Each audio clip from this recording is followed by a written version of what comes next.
dulu kematian itu kadang-kadang kita dengar 1, 2, 3. Di Jepang, angka kematian dan angka kelahiran tidak imbang. Angka kematian itu per tahun 1 juta. Yang lahir itu tidak sampai 1 juta. Hanya 800.000. Jadi kira-kira berapa kekurangannya? 200.000. Itu ketimpangan yang sangat. Ketakutan Jepang hari ini begitu. Yang kita salutkan hari ini itu bermain dengan setan, itu aja masalahnya. Setan itu tak datang, tapi dipanggil. Bukan kayak jelangkung ya Bapak Ibu. Bapak Ibu tahu orang indigo? Tahu indigo Bapak Ibu? Itu bukan alamiah. Tidak ada yang alamiah Bapak Ibu. Tidak ada yang alamiah. Oh itu bawaan ya Pak Ustaz. Ini yang suka main dengan setan, yang suka-suka bermain dengan jin, tolong berhentilah dan bertobatlah. Di ruqyah itu betul. Ruqyah betul itu. Baik 3 kali, 4 kali, tapi tidak baik ruqyah terlalu sering. Artinya apa Bapak Ibu? Setan dan jin yang sudah diajak bermain, mereka akan minta tumbal.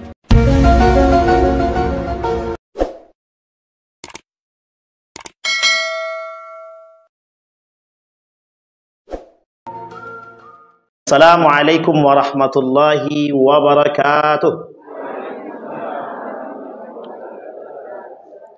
Alhamdulillahi rabbil alamin. Alhamdulillahilladzi arsala rasulahu bil huda wa dinil haq liyudhhirahu 'alad dini kullih wa kafa billahi syahida. Asyhadu an la ilaha illallah wahdahu la syarikalah wa asyhadu anna Muhammadan 'abduhu wa rasuluhu la nabiyya ba'd. Allahumma salli wa sallim wa barik ala hadzal nabiyil karim. Allahumma salli ala Muhammad wa ala ali Muhammad fil alamin innaka Hamidum Majid. Ya ayuhan nasu taqu rabbakum alladhi khalaqakum min nafsin wahidah wa khalaqa minha zawjaha wa batha minhuma rijalan katsiran wa nisaa wattaqullaha alladhi tasaaluna bihi wal arham innallaha kana 'alaikum raqiba. Puji syukur kehadirat Allah atas limpahan rahmat dengan mengucapkan alhamdulillah rabbil alamin. Berselawat kepada Nabi dengan mengucapkan Allahumma salli ala Muhammad wa ala ali Muhammad fil alamin innaka Hamidum Majid. Baik Bapak Ibu sekalian yang berbahagia, mudah-mudahan di maghrib ini Allah berkahi, Allah limpahkan rahmat dan karunia-Nya. Allah jadikan rumah tangga yang sakinah, mawaddah warahmah, anak-anak yang saleh dan saleha yang selalu dalam ketaatan. Amin ya rabbal alamin. Bapak Ibu sekalian yang berbahagia, jujur aja di maghrib hari ini agak grogi sedikit.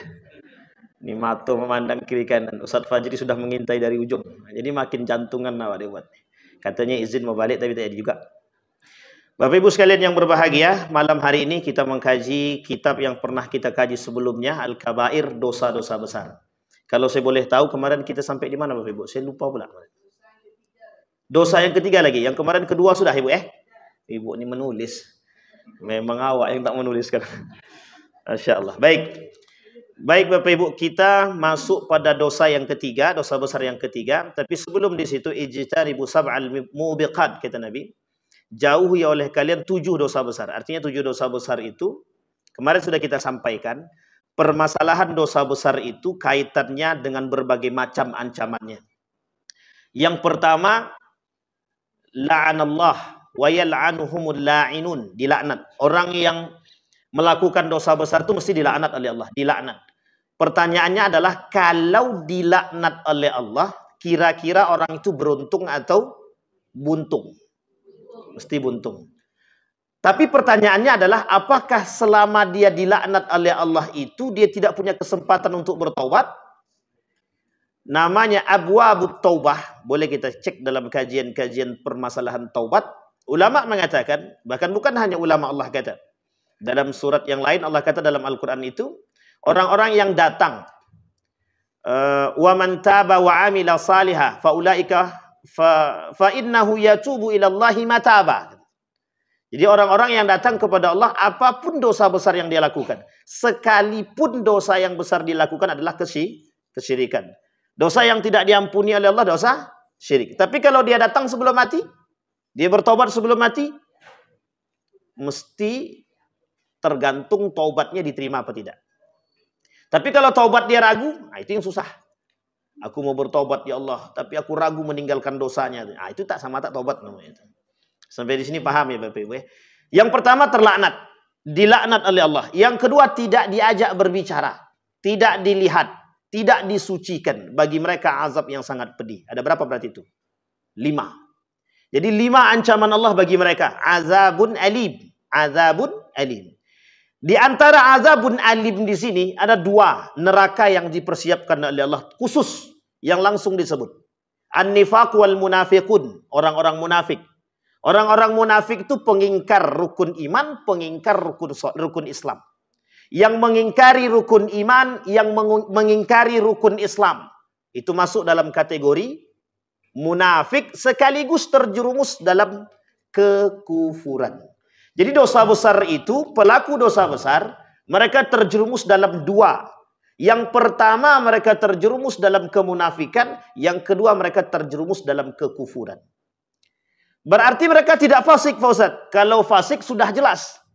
Orang-orang pelaku dosa besar itu sudah pasti fasik. Hanya saja derajat kefasikannya sampai kepada munafik apa tidak. Nah, ini yang menjadi masalah.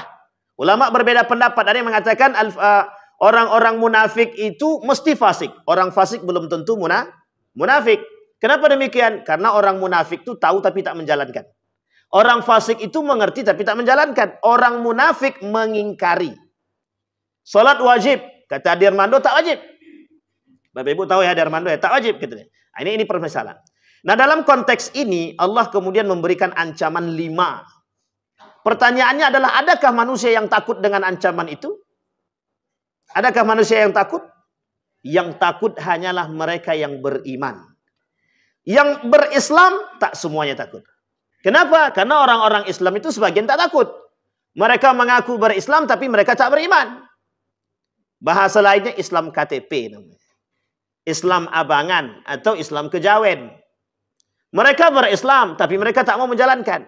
Salah satu bentuk pengolok-olokan dan pelecehan terhadap Allah itu adalah mereka yang tak menjalankan nilai-nilai agama.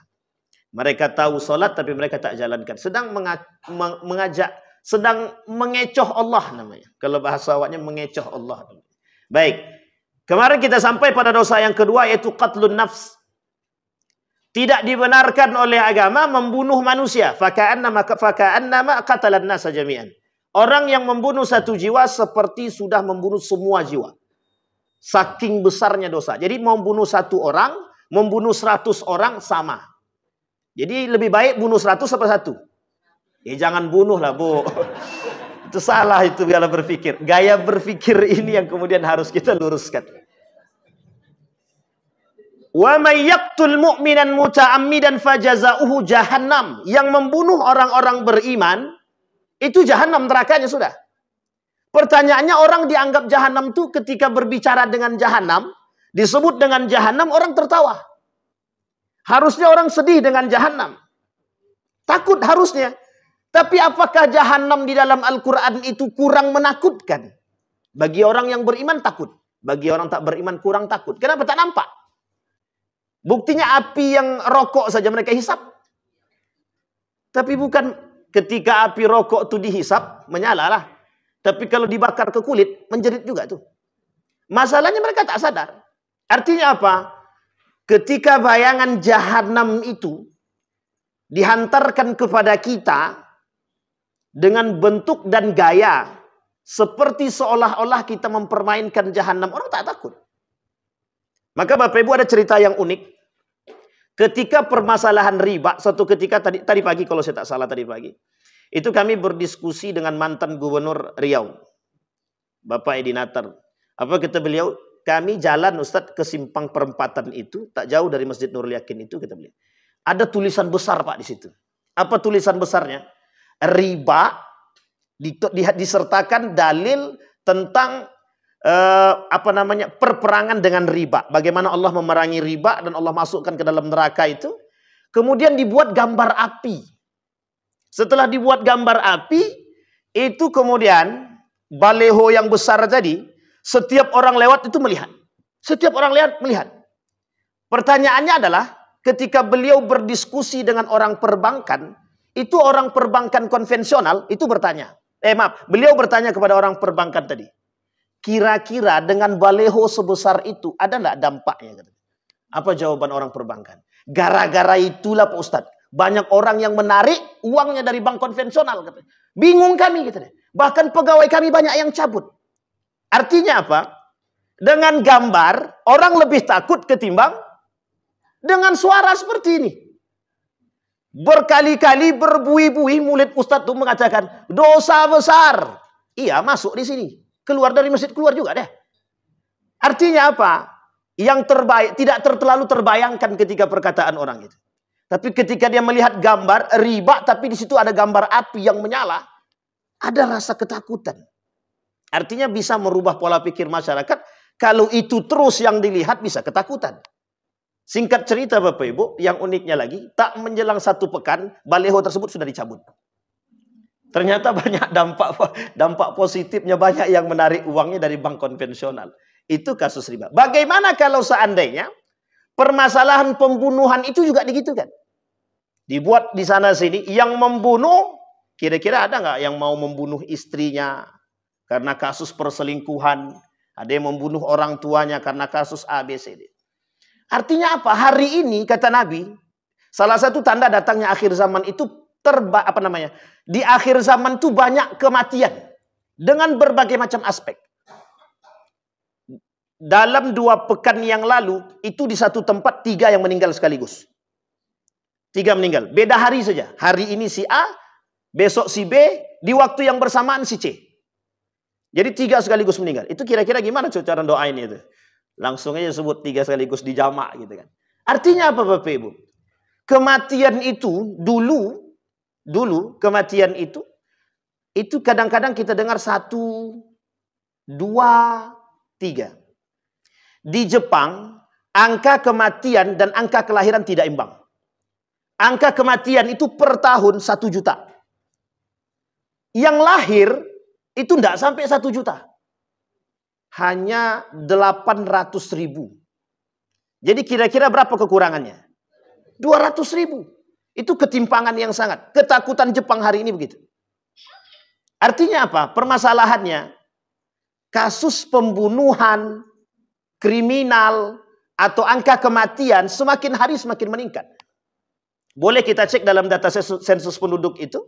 Begitu juga di BPS itu. Angka kematian itu bertambah. Angka kematian bertambah. Artinya semakin hari semakin banyak kematian itu. Dan mungkin bisa jadi tanda datangnya akhir zaman. Bisa jadi. Kita tak mengatakan kiamat itu dekat. Tapi bisa jadi dengan tanda-tanda meskipun kecil paling tidak itu. Artinya apa Bapak Ibu? Orang memandang pembunuhan itu bukan lagi menjadi dosa besar. Karena mereka menganggap remeh jiwa orang. Bapak Ibu boleh lihat kasus-kasus di televisi hari ini. Yang sering nonton televisi mesti tahu. Anak kecil yang dibunuh, yang baru lahir kemudian dibunuh, dianggap ini merusak dan lain sebagainya. Sudah tahu anak itu lahir, dia kata ini anak membuat kami repot saja. Kalau tak mau anak itu buat repot, jangan dibuat. Memang begitu Bapak Ibu. Konsekuensinya adalah ketika kita, mohon maaf, menikah ya kita punya keturunan. Tapi apa yang menjadi masalah kita hari ini? Yang menjadi masalah kita hari ini adalah krisis iman, krisis adab, krisis moral. Itu 3 poin. Apa yang menyebabkan kita bisa krisis seperti ini? Itu kembali kepada diri masing-masing. Maka kasus pembunuhan hari ini, itu bukan kasus mainan. Ada yang pembunuhannya dengan berencana, ada yang pembunuhannya tidak direncana, ada yang dan lain sebagainya. Senggol bacok. Iya kalau tak mati, tapi kalau mati, berarti senggol mati. Sampai sini paham ya Bapak Ibu. Orang tak memandang qatlun nafsi itu, membunuh itu menjadi satu hal dosa. Tapi kalau orang tahu bahwa membunuh itu dosa besar, dan dosa orang membunuh itu sama dengan membunuh sekian banyak jiwa, dan dibayangkan oleh mereka ketika itu dosa mereka ditumpukkan kepada mereka, beban 1 gunung diberikan kepada pundak mereka, saya yakin mereka tak akan mau melakukan perbuatan demikian. Sampai di sini paham Bapak Ibu. Artinya apa? Kita perlu menyampaikan masalah dosa besar ini itu kepada masyarakat dengan gaya yang berbeda. Bapak Ibu sekalian yang berbahagia, harga 1 nyawa itu sangat berharga. Dalam urusan perang, itu Nabi disuruh untuk bertahan. Boleh menyerang kalau diserang, kalau tak diserang tak usah. Tak boleh. Umirtu an uqatilan nasa hatta yashhadu. Bahkan ketika musuh itu bersyahadat ketika pedang ingin sampai ke lehernya, kemudian di tengah pedang tersebut ingin sampai ke lehernya dia bersyahadat, maka haram bagi mereka untuk membunuh. Satu ketika sahabat Nabi ingin membunuh musuh tersebut, tiba-tiba musuh tadi bersyahadat. Kemudian bukan tak sengaja, memang sengaja dibunuh sama dia. Akhirnya apa kata Nabi? Tidakkah engkau tahu bisa jadi dengan bersyahadatnya dia betul-betul mendapatkan hidayah. Artinya apa Bapak Ibu? Begitu berharganya nyawa manusia. Hari ini nyawa manusia itu tak berharga betul. Tidak berharga. Dimasukkan ke dalam dimasukkan ke dalam kardus, dibunuh, dicincang, dipotong kakinya dan lain sebagainya. Mutilasi. Jadi tak ada nampak sedikit pun berharganya jiwa manusia. Maka Bapak Ibu sekalian yang berbahagia, perlu kita pahami bahwa membunuh ini dosa yang sangat besar. Ancaman bagi Allah cuma satu, neraka jahanam. Kelak di hari kiamat, orang yang melakukan kezaliman tersebut, itu sekian banyak yang datang kepada dia. Menuntut kepada dia. Apa yang dituntut sama dia? Apa yang kau lakukan kepada diriku? Kau telah membunuhku. Semua dituntut. Apa yang kita miliki hari itu? Kita miliki pahala. Berapa banyak pahala yang kita miliki diberikan kepada diri dia? Coba bayangkan. Kita jadi orang yang bangkrut ketika itu. Maka Bapak Ibu bayangkan. Menyakiti hati manusia saja. Satu hati manusia saja yang kita sakiti. Kelak ditagih di akhirat. Jadi Bapak Ibu berhentilah menyakiti hati manusia. Kalau ada. Kalau tak ada alhamdulillah. Baik, kita masuk yang ketiga Bapak Ibu. Ini agak sensitif yang ketiga ini. Yang ketiga ini sihir. Sudah kita bahas kemarin? Oh belum? Baik, dosa yang ketiga sihir. As-sihru. Walakinna syayatina kafaru. Yu'allimuna an-nasa sihra. Kata Allah dalam Al-Quran, setan itu kafaru. Mereka kafir kepada Allah. Mereka menentang Allah. Keluar daripada jalurnya. Yu'allimuna an-nasa sihra. Mereka mengajarkan kepada manusia sihir. Bapak Ibu tahu sihir ya? Sihir itu apa Bapak Ibu? Apa? Ilmu hitam. Sihir itu ilmu hitam. Sihir itu adalah permainan setan. Kalau sulap Ustaz, itu main setan atau main apa itu? Itu pembodohan. Loh, jangan ada yang tersinggung yang suka main sulap. Jelas itu. Sulap. Jadi banyak yang tersinggung kalau dikatakan begitu. Itu pembodohan Bapak Ibu. Sulap itu pembodohan. Oh tapi itu kan cuma hanya sekedar refreshing Ustaz. Terserahlah. Artinya berbohong demi kebaikan tak ada. Berbohong demi kebaikan tak ada. Bahkan ancaman bagi para da'i yang bercerita untuk memunculkan semangat tawa para jamaah, tapi dia berbohong, itu dosanya besar. Dosanya besar. Jadi cerita jangan dibuat-buat, memang harus beneran. Tidak bisa cerita itu dibuat-buat. Karena apa kalau cerita itu dibuat-buat dan dia bohong hanya untuk mendapatkan simpati daripada masyarakat atau jamaah, maka dia sedang berbohong. Baik Bapak Ibu. Sihir. Bapak Ibu sekalian yang berbahagia, perhatikan baik-baik hari ini Bapak Ibu. Saya ingin katakan begini Bapak Ibu. Sihir ini, itu dulu, kenapa orang banyak menuntut itu? Ilmu-ilmu sihir ini. Ilmu-ilmu sihir ini sudah terjadi pada masa baginda Nabi Muhammad SAW. Allah memberikan berita kepada Nabi agar Nabi Muhammad SAW memperbanyak membaca 3 qul untuk diri dia. Tujuannya adalah untuk menjaga diri dia dari sihir. Karena apa? Ketakutan Abu Jahal, Abu Lahab dan abu-abu yang lain itu, dengan munculnya agama yang baru yang mereka sebut Islam itu, yang mereka tak mau kenal agama tersebut. Rasa sakit hati yang mereka alami ketika Nabi di Mekah itu sudah muncul. Perbuatan-perbuatan sihir didatangkan. Dan Bapak Ibu sekalian yang berbahagia, hari ini itu ada kitab khusus. Bahasa dengan bahasa sihir. Bahasa mantra namanya. Untuk mendatangkan setan. Bapak Ibu saya kasih satu ilmu. Kalau mau coba silakan kalau punya nyali. Kalau tak punya jangan coba ya. Nanti malam Bapak Ibu boleh coba baca surat jin. Tapi kan tak perlu pula diuji coba. Artinya kalau punya mental.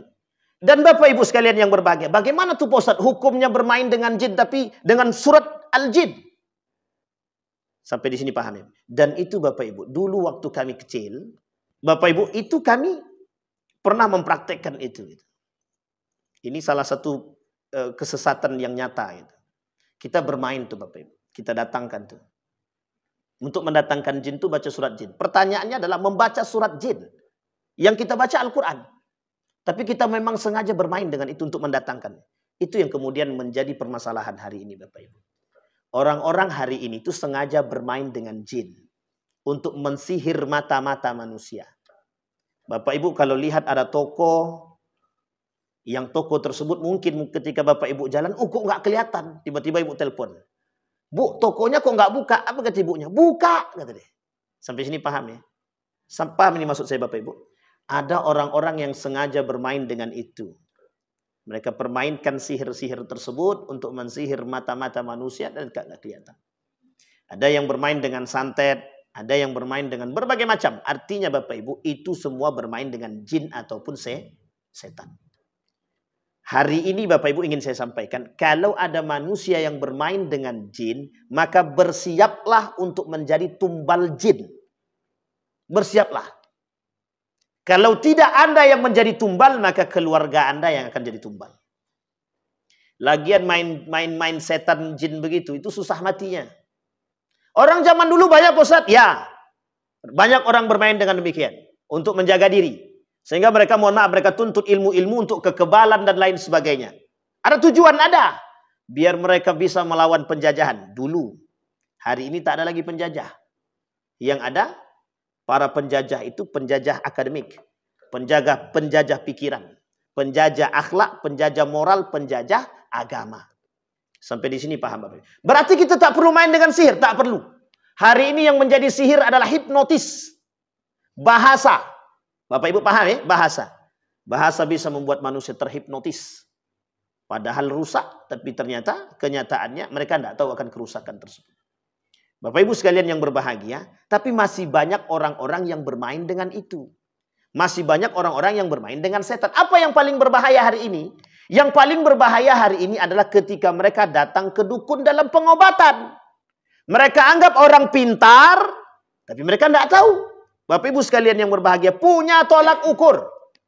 Ada orang yang alim, yang saleh. Boleh kita datang kepada mereka untuk meminta doa. Boleh. Bertabaruk dengan orang soleh tak ada masalah. Meminta doa orang soleh itu baik.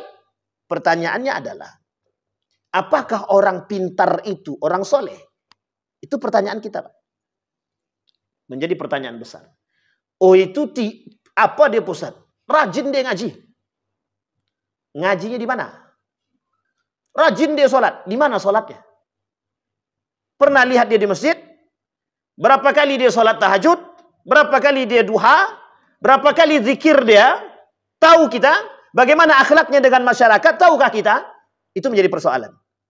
Jadi jangan salah Bapak Ibu. Bisa jadi bahasa orang pintar itu adalah bahasa perdukunan. Maksudnya apa? Untuk lebih halusnya orang pintar. Man ata kahinan fatasaddaqa bima qala faqad kafara, kata Nabi. Yang datang ke orang dukun dan bisa menyembuhkan, ini sudah kita ulang berkali-kali. Tapi kemudian mereka percaya kafir. Itu yang bilang Nabi.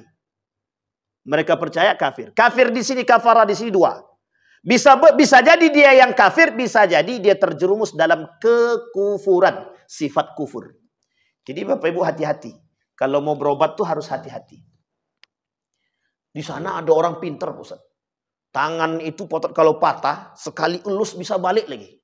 Nah, itu yang saya tak masuk akal hari ini. Nah, ini saya kasih tahu Bapak Ibu. Saya ulang lagi contohnya Bapak Ibu. Ini tangan saya ini Bapak Ibu. Tangan ini dulu patah.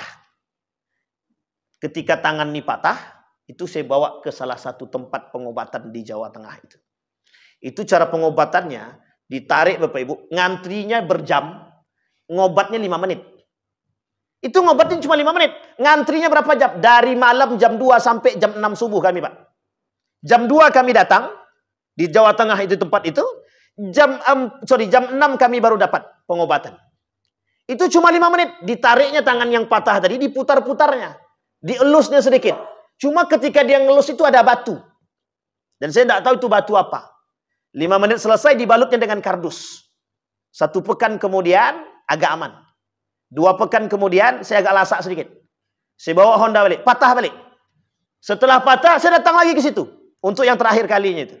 Sama Pak, pengobatannya sama. Diputar-putar, dielus lagi dengan batu tadi. 5 menit selesai. Saya bilang, lama-lama saya berpikir juga. Ini apa maksudnya? Apa yang membuat diri ini, yang membuat itu spesial? Bapak Ibu kalau saya sebutkan namanya, itu banyak sekali. Bapak Ibu boleh cek di internet, itu banyak. Yang ngantri panjang. Artinya apa Bapak Ibu? Hal-hal seperti ini, itu menjadi daya tarik bagi, mohon maaf, masyarakat. Karena apa? Karena mereka pengen cepat sembuh. Saking pengen cepat sembuh, kita tak berhati-hati. Kadang-kadang kita terjerumus dalam rusaknya akidah. Oh, bagus Pak Ustadz di situ. Mantap. Kalau tak datang kemarin ke situ, tak sembuh tangan saya itu. Nah, sampai sini paham Bapak Ibu. Rusak akidah kita. Tapi pertanyaannya, apakah itu dukun atau orang pintar? Kalau dia bermain dengan setan dan jin, itu mesti dukun. Kalau dia bermain dengan jin ataupun setan, dia mesti dukun. Tapi kalau orang pintar dengan pengobatan tradisional, bagaimana Pak Ustadz? Misal, tangan ibu sakit. Dulu ada zaman dulu itu, dengan menggunakan daun-daun, yang ada daun-daun yang kemudian diperas dan lain sebagainya, kemudian dibalut dan lain sebagainya. Bisa menurunkan panas badan. Dan ada beberapa yang disebutkan dalam hadis Nabi. Dan itu pengobatan tradisional. Tidak ada masalah, diperbolehkan. Nah, yang menjadi masalah adalah ketika kita, mohon maaf, kita nih bangsa yang cepat kagum, gampang kaget. Nampak ada orang pintar bawa batu, cerdas, dicelupin ke dalam gelas, langsung sembuh. Kebetulan sembuh. Langsung berbondong-bondong datang. Masih ingat ya Ponari? Nah, coba bayangkan. Artinya Bapak Ibu, kita ini mudah sekali. Dan mohon maaf, itu banyak sekali gelontoran uang itu. Bukan hanya itu Bapak Ibu. Dulu kami waktu kecil itu banyak. Datang ke Sianu ya, itu sekali tiup sembuh tuh. Karena otak tadi pengen cepat sembuh, itu kita terhipnotis itu. Sekali ditiupnya, sembuh betulan. Karena ada semangat mau sembuh tadi. Ada semangat mau sembuh, kebetulan, mohon maaf, kita menganggap orang tadi sudah sangat pintar. Sehingga apa yang terjadi? Kita mulai percaya, yakin. Rusak akidah kita. Rusak. Yang menyembuhkan seutuhnya Allah. Begitu yang terjadi hari ini Bapak Ibu. Kita ambil contoh Bapak Ibu ya. Ketika ada acara lomba, ini kebodohan yang nyata yang kemudian dipertontonkan. Negara mayoritas muslim, ketika ada acara yang didatangkan adalah pawang hujan. Ketika banjir di Pelalawan yang didatangkan pawang banjir. Coba bayangkan apa yang mereka lakukan. Apa yang mereka lakukan? Pertanyaan kita adalah, ini negara mayoritas muslim. Jumlah umat muslimnya terbanyak di dunia. Masih bisakah kita menampakkan hal demikian di hadapan publik? Bayangkan. Artinya apa Bapak Ibu? Sekian banyak jumlah umat muslim dengan keyakinan yang kuat, yang baik, dengan 2 organisasi terbesar di dunia, masih muncul kepercayaan terhadap pawang hujan, pawang banjir, dan lain sebagainya. Jimat. Kemudian apalagi pawang, ada mau nikah pakai pawang hujan. Tolong ya besok anakku nikah jangan sampai. Ada cerita unik Bapak Ibu, Abu Nawas. Cerita Abu Nawas ini unik dan ditulis di dalam kitab. Satu ketika Abu Nawas ini diminta untuk jadi pawang hujan. Pada acara pertama itu tidak turun hujan. Apa kata Abu Nawas? Baik, aku akan duduk di pojok itu. Selama aku duduk tidak akan turun hujan. Tidak turun hujan. Cerita pertama, pesta pertama selamat. Pesta kedua selamat. Pas pesta yang ketiga, hujan turun. Hujan turun. Orang yang berbeda, hujan turun. Ketika hujan turun, orang tadi komplain kepada Abu Nawas. Apa kata Abu Nawas? Kenapa, kata orang tadi kepada Abu Nawas, kenapa kau pergi? Kenapa kau berdiri? Apa kata Abu Nawas? Masa hujan turun kemudian aku diam aja di situ? Bodoh kali aku, kata dia. Ini bahasa dia. Kemudian Abu Nawas, Bapak Ibu, Abu Nawas, ini kebodohan yang nyata. Abu Nawas kemudian dibawa ke persidangan. Ketika di persidangan, itu ditanya, Apa betul perbuatan demikian? Betul, kata Abu Nawas. Sekarang pertanyaannya adalah ketika Abu Nawas ingin dihukum, ketika pembohongan dianggap bisa membuat turun hujan, menjadi pawang hujan. Apa kata Abu Nawas? Aku tak pernah deklarasi mengatakan bahwa diriku pawang hujan. Mereka minta aku datang, ya aku datang. Ya kalau hujan turun ya saya menjaga dirilah, kata dia. Masa saya bodoh mau bermandi hujan basah-basahan, kata dia. Apa kata hakim tersebut? Ini jawaban lebih cerdas daripada orang cerdas, kata dia. Akhirnya apa? Malu sendiri, Pak.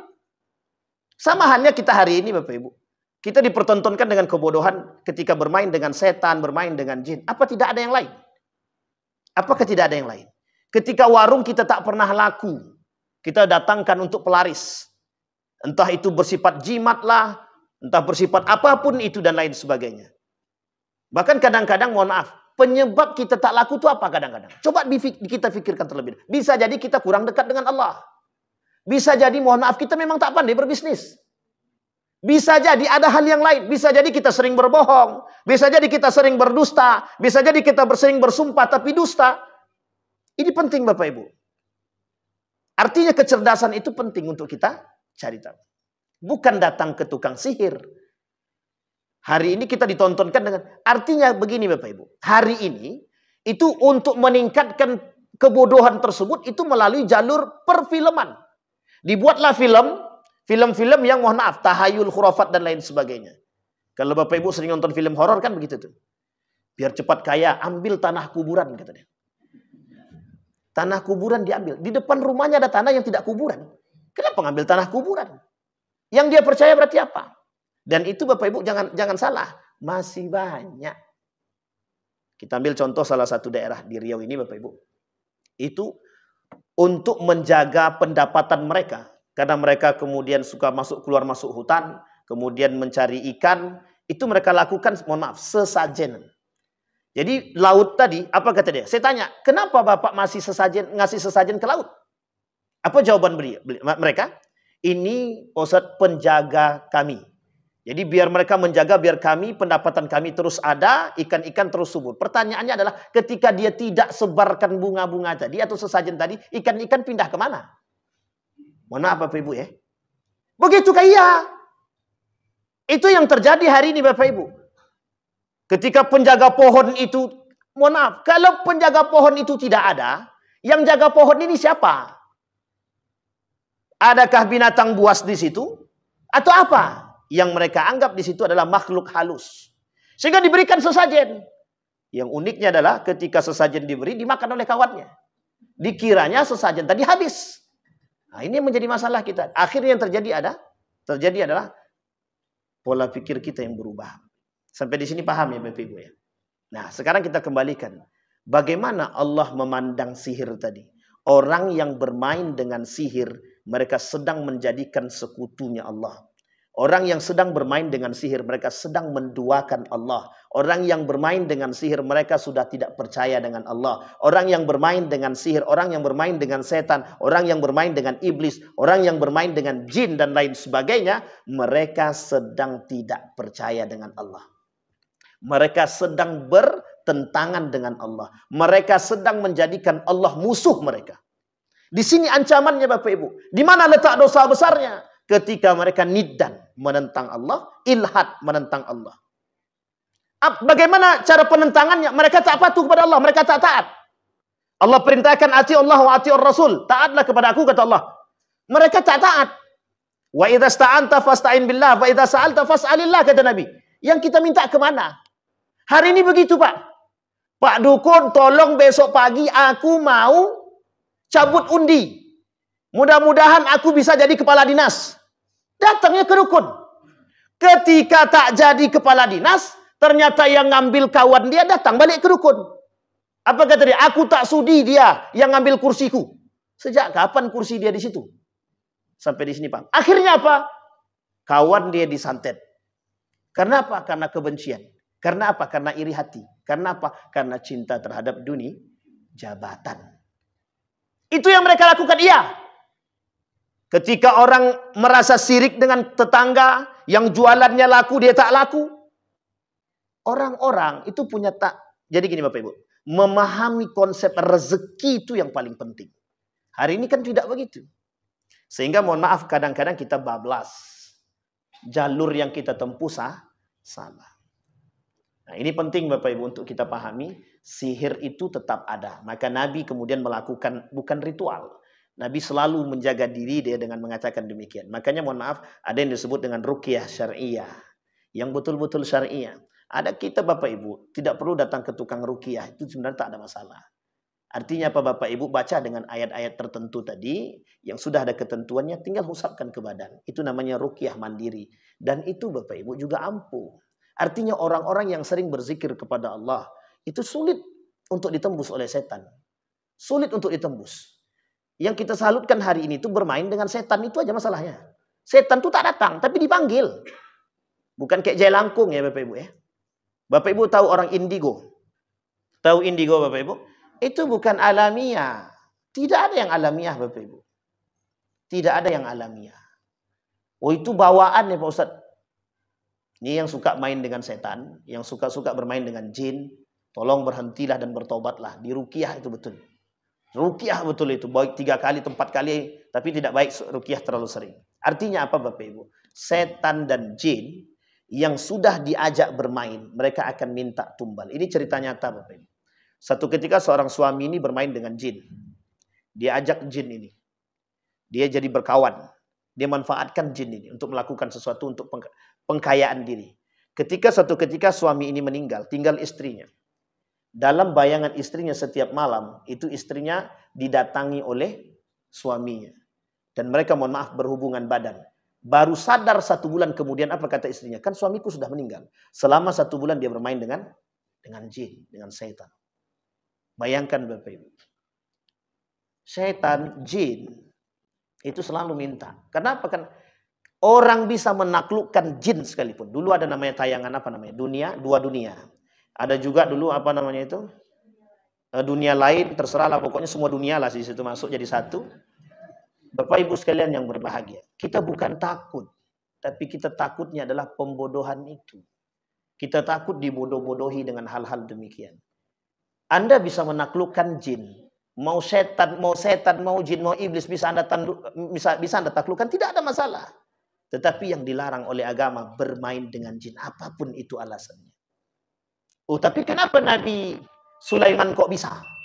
Kenapa Nabi Sulaiman diperbolehkan? Ini kelebihan yang Allah berikan. Anda bukan Nabi.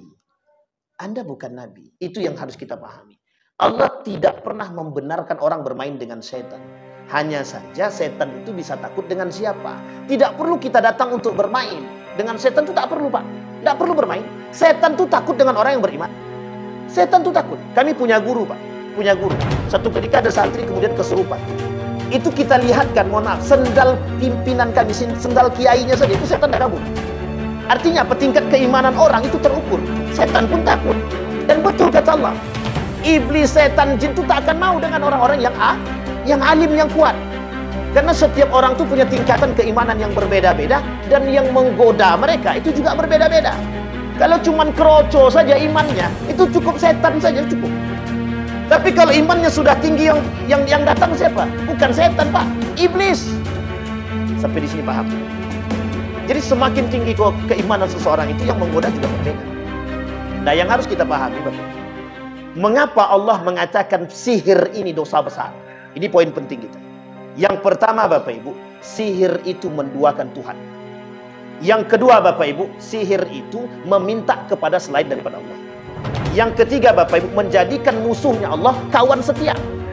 Yang keempat, tidak taat dan patuh seutuhnya kepada Allah. Itu yang paling penting. Dorongannya apa? Hawa nafsu, pengen kaya, pengen ini, pengen itu, dengki dan lain sebagainya. Itu dorongan. Orang-orang melakukan perbuatan sihir, iri hati, dengki dan lain sebagainya. Dan apa tujuannya? Untuk menghancurkan orang lain. Kezalimannya apa? Selain daripada ketaatan kepada Allah, mereka zalim kepada orang lain. Berarti berapa banyak dosa yang mereka perbuat? Banyak. Selain dari 4 dosa tadi yang mereka lakukan, mereka juga berdosa kepada orang lain. Untuk apa bermain dengan setan? Untuk cepat kaya. Mau ngapain? Bermain dengan tuyul untuk apa? Biar bisa tuyul itu ngambil harta orang. Sampai di sini paham? Baik. Poin kita yang ketiga adalah seberapa berkahnya hasil daripada persihiran. Seberapa berkahnya kehidupan kita ketika kita bermain dengan setan? Sama sekali tidak ada keberkahan. Tidak ada sedikit pun keberkahan. Yang terjadi adalah ancaman Allah yang sekian hari datang kepada kita. Yang menjadi masalah adalah bukan hanya kita personal yang mendapatkan azab, tapi keluarga kita merasakan dampak dari perbuatan. Ayah yang bermain, bapak yang bermain, itu yang mendapatkan dampaknya adalah istri dia, anak-anak. Bayangkan, satu rumah keberkahan dia. Makanya Bapak Ibu sekalian yang berbahagia, dalam konteks ini yang diajak oleh Allah adalah kepada kita umat muslim, orang-orang beriman, itu jangan sampai kita percaya dengan hal ini. Jangan sampai kita bermain dengan sihir. Karena permainan sihir ini berbahaya dan mesti menzalimi orang lain. Nabi ketika disihir, yang diperintahkan oleh Allah kepada Nabi menjaga diri. Hari ini Bapak Ibu, itu menjadi sebuah tradisi bagi kita dan menjadi sunnah. Apa artinya? Setiap malam kalau bisa kita bacakan itu untuk kita. Dan berdampak baik pada diri kita. Ini bacanya tak mau. Sampai di atas tilam tuh, tidur. Lah ngorok setan masuk tak sadar. Tak akan sadar setan masuk. Jangan setan masuk, lalat masuk tak sadar. Sampai di sini pahami. Baik, kembali kepada poin kita adalah kita menjaga diri dan berlepas daripada hal demikian. Syaitan itu kita mengimani keberadaan mereka, jin iblis, kita mengimani keberadaannya. Mengimani, karena hukum mengimani wajib. Tetapi kita tidak diharuskan untuk bermain. Bahkan Allah mengancam orang-orang yang bermain dengan iblis, setan, dan jin. Sihir itu tidak ada selain daripada iblis, jin, dan setan. Dan yang terakhir Bapak Ibu, ada yang disebut dengan sihir tapi tidak menggunakan setan. Namanya hipnotis. Beda tipis saja. Sampai di sini paham Bapak Ibu ya? Itu juga sihir namanya. Makanya hati-hati. Bahasa bisa membuat orang hilang akal.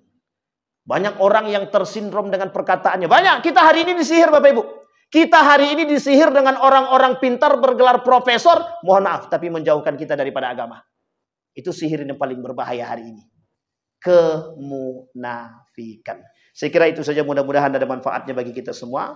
Fa'tabiru ya ulil absar la'allakum tuflihun. Assalamualaikum warahmatullahi wabarakatuh.